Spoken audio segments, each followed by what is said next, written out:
You ever have just one of those days? I'm in the midst of one of those days right now.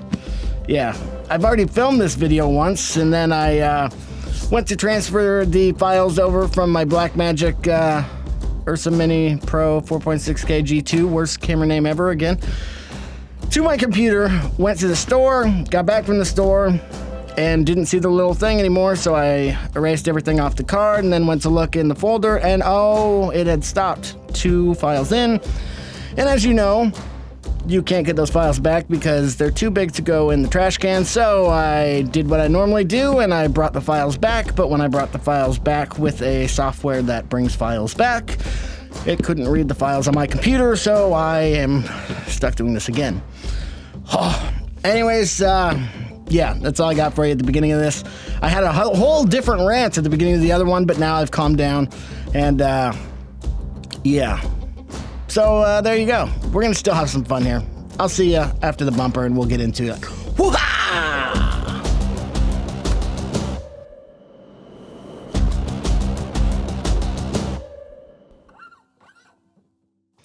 When I first started making YouTube videos, I wrote a script for everything, so you would notice me looking down a lot in between edits at a piece of paper while I was trying to find my next line. This was not the most ideal way to get a script read on camera. Now I've gotten to a point where I don't write a script. I just trust myself and my knowledge of the subject. But a better way back then would have been to use a teleprompter.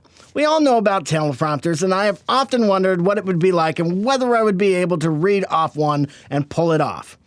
So how did I do? Probably not very well. As you can probably tell, something was up right there because I'm reading off a teleprompter. Yeah, you probably notice, like I said, I've done this already, so you probably notice wide eyes, and it looked like I was reading something.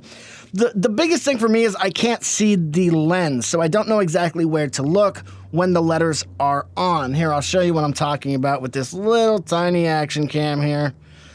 This is an Insta360 1-inch. So let me show you what I got going on here.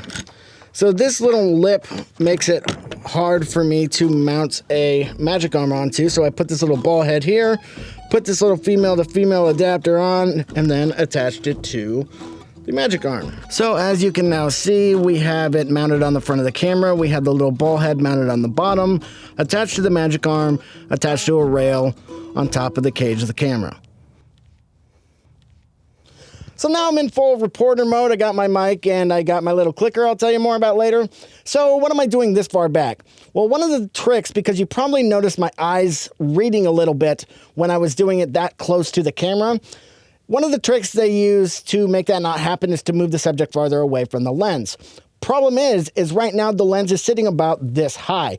So right now I'm looking just above the camera, and it probably looks like I'm looking straight into the lens. But when I look into the lens to read the teleprompter at this height, it probably looks like I'm looking below. Let me read the first line. When I first started making YouTube videos, I wrote a script for everything. Now, I could be wrong because I can't see the image right now, but I probably looked like I was looking below the lens. Right now, I'm looking at this little logo at the top of the teleprompter. So that's a problem when you have perspective shifts. If I was level, right now I'm looking straight into the teleprompter. When I first started making YouTube videos, I wrote a script for everything. It probably looks a lot better. So, because I don't want to move the whole camera right now, I'm going to put the teleprompter on top of the lens. So as you can see here, I put the teleprompter on top of the lens, and now we should have a better eye line. All right, now that we got it a little bit higher, let's just read the first couple of lines again. When I first started making YouTube videos, I wrote a script for everything. So you would notice me looking down at a piece of paper every time in between edits. That look better to you guys? Well, I probably shouldn't move this around. I'm not news reporter material yet. Let's sit back down. I'm better in those environments. So a couple of things I should point out before we move on. One is you'll notice the B camera is not up to snuff today. I switched in my GH5. I sold that. I sold an old G7 I had, and I picked up a Canon R6. It just hasn't got here yet. So today my B camera is this guy, the Insta360 1-inch, which is great for an action camera, not so great as a B camera, but yeah, we'll make do.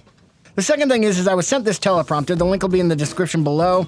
If you're looking for just a budget teleprompter, it does the job. It doesn't have all the bells and whistles. It does have some bells and whistles, but it's really cheap for a teleprompter, and yeah, it's for smartphones, so you can just put your phone in and bam, let's check it out. So as you already know, it comes with the teleprompter module. All a teleprompter thing is a piece of glass inside of a box, and so when you look at it, this probably wouldn't do very good for reflections, but when you black it out, you can see what's reflected on it.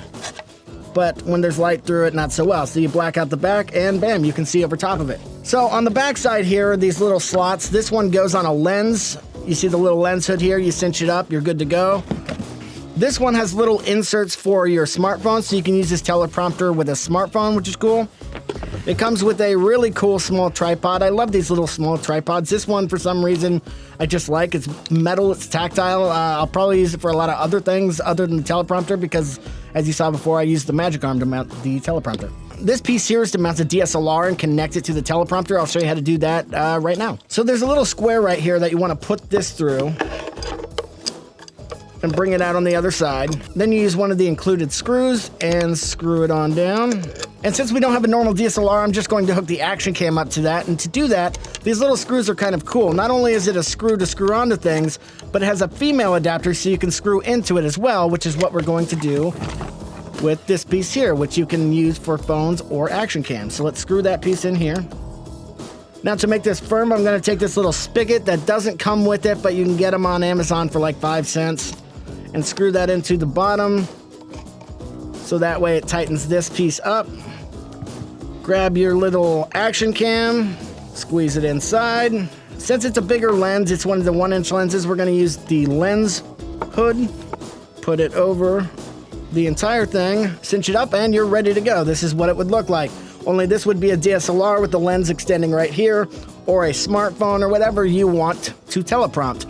This little hole right here you can use to screw this whole thing down to a tripod. It also comes with a ball head, and my favorite feature is this clicker. You might have noticed it when I was reading off my teleprompter lines. I was adjusting the speed and controlling it with this little clicker that attaches to the app on your phone. So let's do that now. Okay, so I'm gonna do this twice since we don't have a B cam. I'm gonna do it once here, and I'm gonna do it once in front of the camera. So basically, it's an app called QIYE, which is, means something in Chinese. I'm not sure. It's a Chinese app. It's right on the manual. You can have a little scan code. It pops it on. And it basically looks like this. And so if you go up into the settings, you see all the settings that won't make a lot of sense until we go into the app. So we're going to add a new doc to show you how to use this. We're going to type in test up here. And this is the meat of the content. This is the meat of the content. You hit save and we're ready to go. You go into the test. Right now it's mirrored, so if we want to see it play regularly, we'll go into settings, unhit the mirror button, and we're ready to go. I scrolled it through a little bit so you can see at the top. You can control the size of the font by pushing up or minus or going back to default. You can space these differently or go back to default. You can control the speed, which the default speed is 50, which is way too fast if you ask me. Mine's down to 18. And you can bring in the margins, so that way you can control where exactly on the teleprompter it is. You can also change the color of the background. So basically without the clicker, you just push it and it scrolls through. Voila, but we would probably do it sideways because that makes more sense. So let me scroll it down. And boom, you're ready to go. So now that we've seen how everything technically works, let me just show you the quick way that I set it up with the clicker and putting it in here, and then you'll be ready to go. So basically, to make this clicker work, you click and hold this button right here, the top left button, and hit power and hold it, and it will blink. And since it'll keep blinking until you connect it with Bluetooth, how you would any device. Mine's already connected, so yeah. If you don't know how to do that, you go into your Bluetooth menu, you scan, and it'll look for an object, and this is the object it'll look for. The object's name is MOCUTE dash some numbers. So yeah, that's the object you're looking for. Anyways, from there, you go into the app. I'm going to go into the one I did for the video because it has more text. You can see better. We're going to turn it sideways, And because it is going in here, we're going to turn on the mirror function. If you put it in this way, you'll see that the letters are not going the right way, so we need to mirror it. To do that, you go into Settings, scroll down to where it says Use Mirror, hit that little icon, and everything is flipped around. Now you slide it into here and clamp it down. Make sure it's going the right direction, and wham, you have a teleprompter. Now the cool thing about this is, see how we're in the middle? We can scroll through. Oh, sorry, I'm looking at my thing so I can see what's happening here.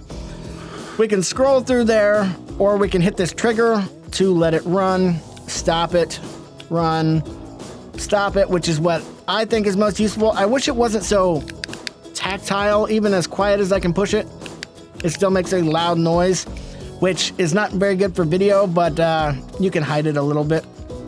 So yeah, basically to scroll down is just like you're swiping down, so you push down to swipe down and push up to swipe up. At first this was a little counterintuitive to me because I thought when you push down it would go down further into the text, but then when I thought about it, it does make sense the way they have it. And yeah, that's basically how this system works. One more thing I haven't mentioned is they have a cold shoe mount right here, so you can mount a microphone or anything else you want to put up there. So what have I learned about teleprompters? Well, the first thing I learned is I am not very good at reading off of a teleprompter. Yeah, I will leave it for the professionals. I'm sure it's a skill just like anything else that you will get better as you go. Another thing that I learned was know your script. If you know your script, you can just look at the teleprompter to remind you of lines, and you're not really reading it. It's just there as a safety blanket. If you're there reading it, you're going to look like you're reading no matter what. But yeah, some people are professionals. Some of the news anchors can just first time, you know, Ron Burgundy style, reads what's up, whatever's on that teleprompter, can't tell it all, but better make sure there's no typos or he will read those also. If you like this video, go ahead and hit that like button. I promise it won't hurt you. At least I don't think it will, because YouTube will get sued if it did. If you like the content I do here, please consider subscribing. It would help me out a ton. If you have any questions about this or just want to yell at me for my bad teleprompter reading skills, go ahead and hit me up in the comments below, as long as you remember, this isn't a competition. Let's all rise in this business together. I'll see you guys next one. Sorry if this was a little jumbled. It's been a rough day. Let's go.